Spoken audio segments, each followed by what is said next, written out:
మీరు మీ కుటుంబం నుంచి దూరంగా ఉండాల్సి వస్తే ఖర్చులకు వారానికి ఎంత ఇస్తారు, నెలకి, సంవత్సరానికి ఎంత ఇస్తారు? అదే జీవితకాలం దూరంగా ఉండాల్సి వస్తే ఎంత మనీ ఇవ్వాలి? అందుకే ఇన్సూరెన్స్ ఉండాలి.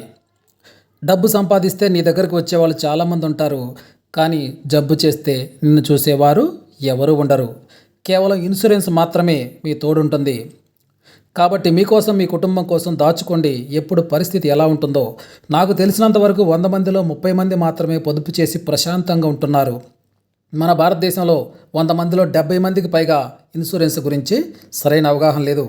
ఇన్సూరెన్స్లో టర్మ్ ప్లాన్, హెల్త్ ప్లాన్ మాత్రమే తీసుకోండి. టర్మ్ ప్లాన్ అంటే ఓన్లీ ఇన్సూరెన్స్ కవరేజ్ మాత్రమే ఉంటుంది.